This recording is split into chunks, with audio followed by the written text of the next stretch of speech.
Good afternoon, viewers. I am Bridget James, welcoming you to News Hour on Psalm TV, broadcasting live from Jalingo, the pulse of the nation.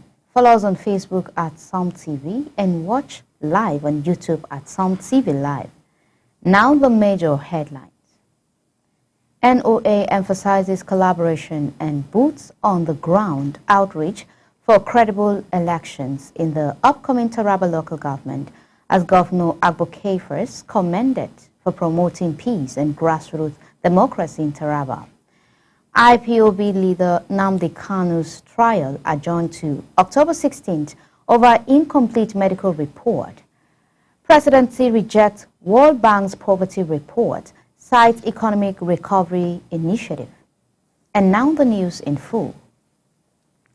The National Orientation Agency, Taraba State Directorate, has launched a voter education campaign ahead of the November 8, 2025 local government council election, aiming to promote informed participation and peaceful polls. The event at the NCDC Hall, TSBS Complex, Jalingo, brought together political party representatives, civil society groups, traditional rulers, and media. The State Director, Malam Zachary Muhammad Kasimu, urged voters to understand their civic duties and called on parties to educate members on proper procedures. Responsible voters are essential to maintaining the integrity and credibility of the electoral process. Without adequate education and outreach, it becomes challenging to address issues like vote buying, rigging, political violence, and token. Political parties, on the other hand, should equally understand their obligations to educate their members on recognizing party symbols and the correct way to cast their ballots, while also adhering to electoral guidelines, rules, and regulations. While recognizing the tireless commitment of the Taraba State Independent Electoral Commission towards ensuring a hitch-free process, we in the National Orientation Agency also wish to reiterate that this election will influence critical local issues such as security, infrastructural development, and to achieve success. As a arousing the consciousness of the citizenry, we urge eligible voters to turn out for the 8 November elections to decide who takes over the mantle of leadership as councillors at ward levels and as chairmen at local government levels through democratic processes. We shall continue to sensitize prospective voters using our community orientation and mobilizing officers, COMOs, across the 16 LGS of the state to minimize the incident of void votes in the forthcoming election. We call on all stakeholders and our partners, the media, traditional rulers, civil society organizations, religious leaders, and the security agencies to ensure a hitch-free process for the benefit of Taraba State. At this point in time, ladies and gentlemen, it has become imperative that we caution against hate speech and defamatory statements during campaigns by prospective candidates. Campaign messages should be straightforward according to democratic tenets, and principles that are devoid of attacks on the personality of an opponent or political party should be adhered to. It is worthy of note that elections are not do or die affair. Hence, we should embrace the outcome of the process or seek redress in the appropriate quarter without taking. He emphasized collaboration among stakeholders and confirmed the use of boots on the ground outreach, as the agency stresses that credible elections start with an informed, peaceful electorate. Here to inform the citizens of Taraba State that this campaign is on course. But I've already stated, we have officers at each of these LGS of Taraba State, the 16 LGS, and we intend to use them, and also to leverage on our, what we call stakeholders and partners within the LGS. So no one is going to use a boot on the ground approach. That is, we are going into every part of the state to ensure that we talk to our elders, our youth, our people and political parties as well, to give peace a chance. Because this is not a do-or-die affair, as I said. So the process is transparent, it's clear, and NOAA is going to be sure that everybody that is supposed to be contacted is contacted. And as I said, we are going to do it without fear, without favor. We are doing it for the benefit of the state. It is our mandate as the National Orientation Agency to ensure that people are educated, are sensitized, are mobilized, are enlightened, and are educated. This is it's not a different ball game altogether. It is the same thing. So we are equally and adequately prepared to engage the citizens of Taraba on this election using our platforms. We are using social media platforms, we are using the press, we are using everything possible to ensure that this message goes down to the grassroots. Thank you.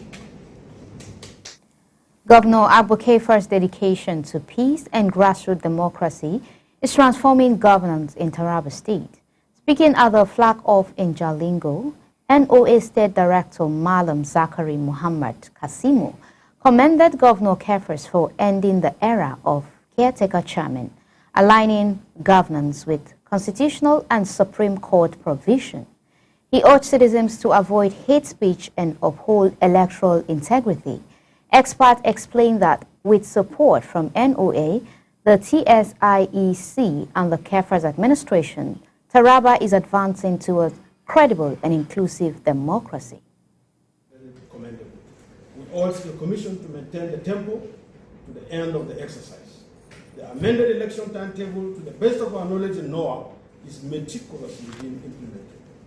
I find it expedient, ladies and gentlemen, to appreciate His Excellency Dr. Agbo Kaifer for his relentless commitment and consistency in ensuring that local government council elections are conducted at the appropriate time, thus ending the regime of caretaker chairman.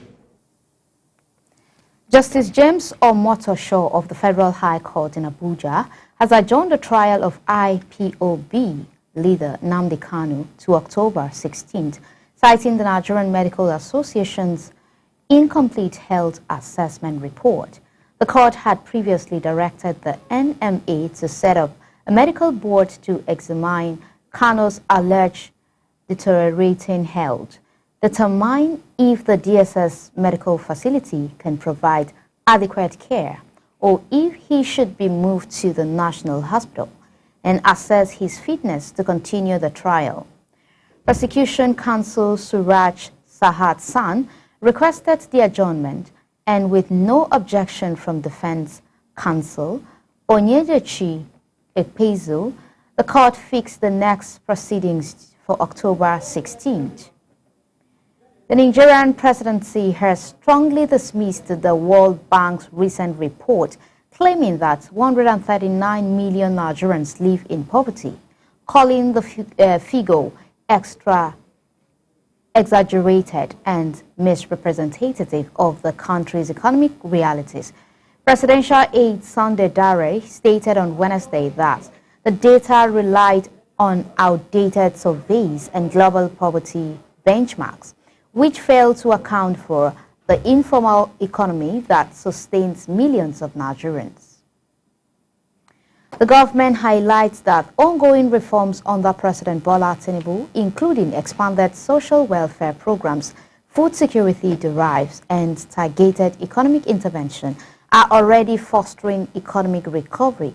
Meanwhile, opposition parties and labor unions insist that many Nigerians continue to struggle despite this initiative.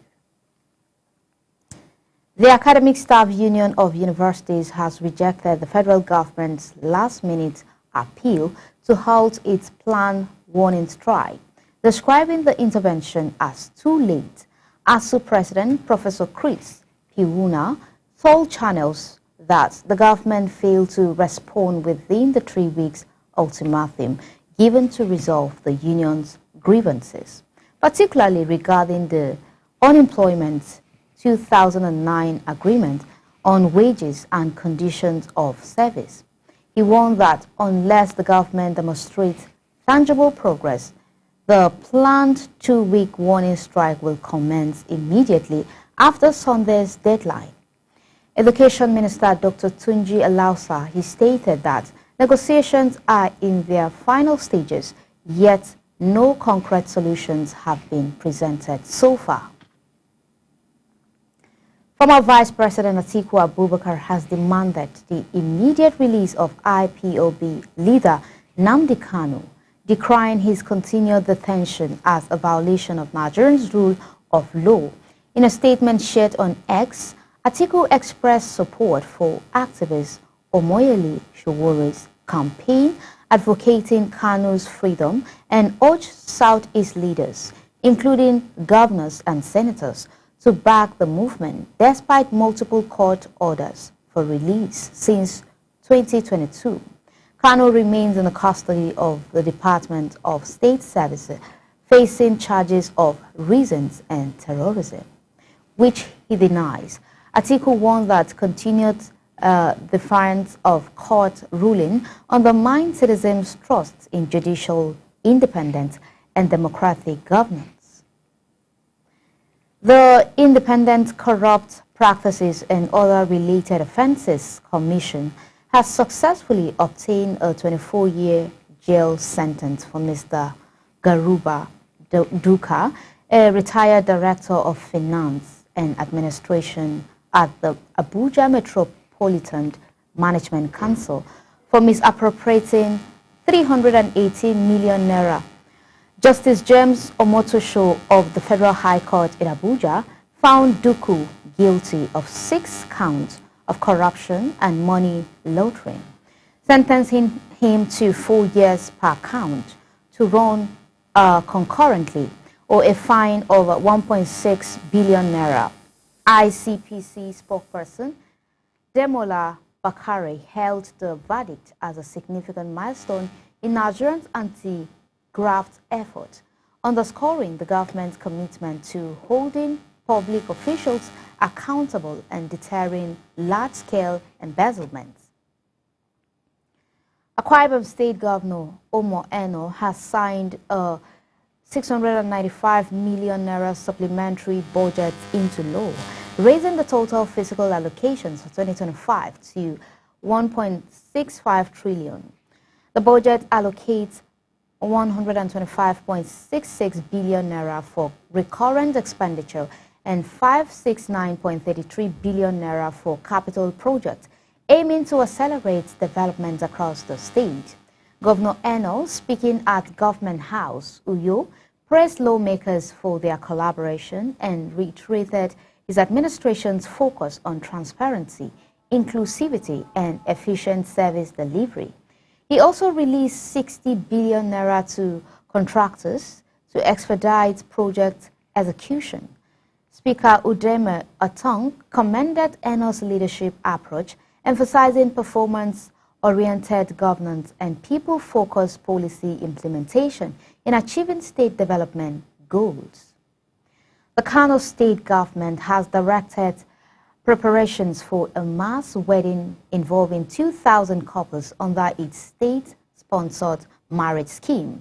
Deputy Commander General of the Hisbah Board, Sheikh Mujahid, told Punch Online that all intending couples must register and undergo mandatory medical screenings, including tests for HIV and AIDS, hepatitis, genotype, and drug use. The initiative, reintroduced by Governor Abba Yusuf's administration, aimed to support widows, divorcees, and indigent spinsters while reducing social vices such as prostitution. The event is also intended to promote family stability and community cohesion. A specific date for the ceremony would be announced once all preparatory arrangements are completed. The People's Democratic Party Northern Support Group has officially endorsed former President Goodluck Jonathan as its preferred candidate for the 2027 presidential election. The group, led by Yusuf Abubakar and Adamu Narayi, stated in a communique issued after a meeting in Birnin Kebbi that Jonathan represents unity, stability, and the ability to revive the PDP. The leaders also reaffirms their support for National Chairman Umar Damagum, commending his reconciliation efforts. The group warned against internal sabotage accusing some party members of double loyalty and called for disciplinary measures. The dismissed doubt over Jonathan's eligibility, emphasizing his symbolic value as a leader committed to national peace. Rotimi Oyekami, former Chief Press Secretary to ex-INEC Chairman Professor Mahmoud Yakubu, has dismissed claims that INEC staff sang a dirge for Yakubu at his exit, stating that the gesture was meant to praise his leadership. In a statement from Abuja, Oyekami described the negative report as disinformation spread by haters, masquerading as journalists. He highlighted Yakubu's achievements, including reform, staff promotion, and welfare improvement, urging media outlets to refrain from spreading false narratives. Yakubu officially handed over to Mrs. May Agbamuche Mbu as acting chairman, leaving a legacy of electoral reform and enhanced institutional efficiency, which Oyekami insists is widely respected among staff and stakeholders. It's now time for a brief commercial break. Stay with us. The most captivating stories are just moments away. Please don't go away.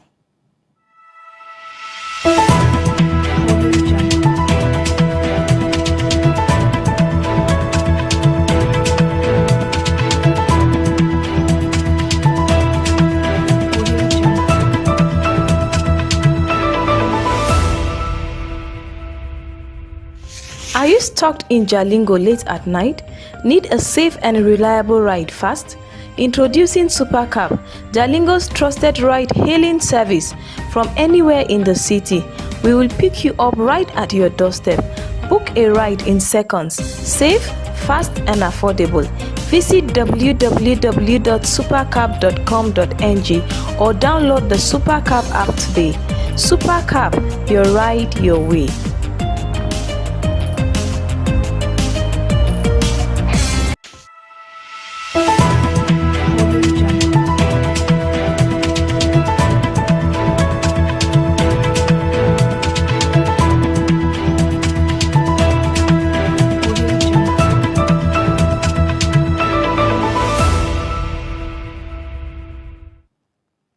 Welcome back. We're glad you're still here with us.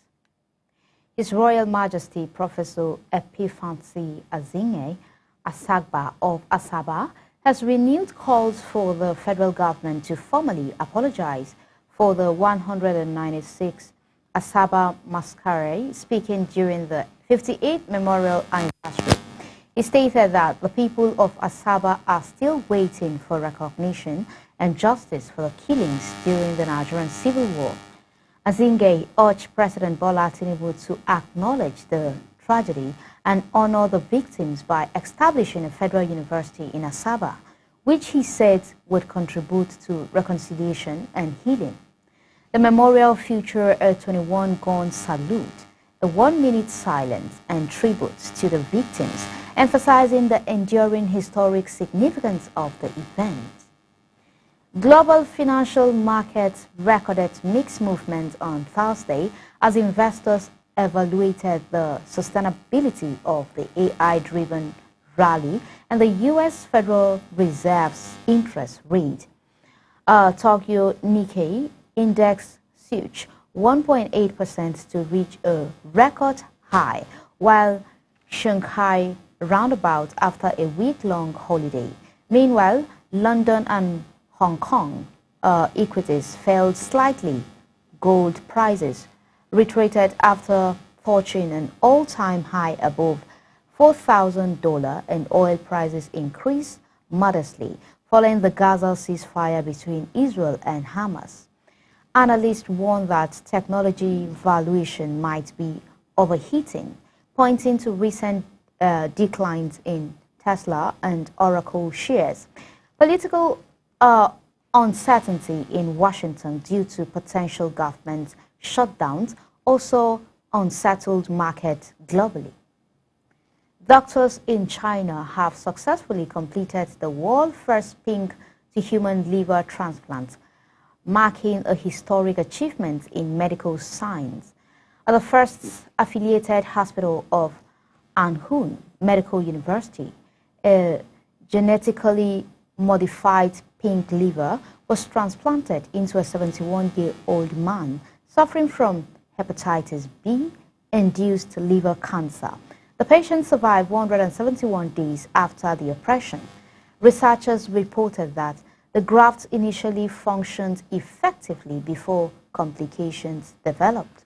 Lead investigator Dr. Wencheng Sun, he described the procedure as a pivotal step forward, opening new possibilities in transplant medicine while highlighting ongoing ethical and immunological challenges that must be addressed for broader clinical application.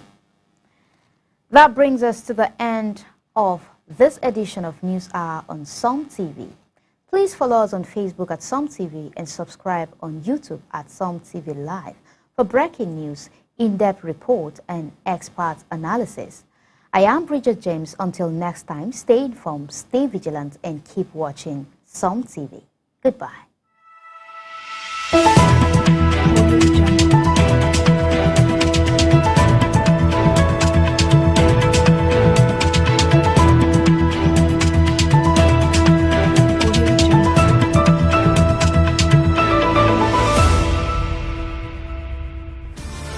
Fellow Tarabians, my name is Professor Jerome Nyame, the People's Professor. I want to call on all 168 wards that continuous voters registration is currently going on. I urge you to get your PVC today, your voice, and your ticket to participate in shaping our dear states. Get your PVC now, keep it safe, and exercise your rights. Let's make our voice heard. Thank you. I remain the People's Professor,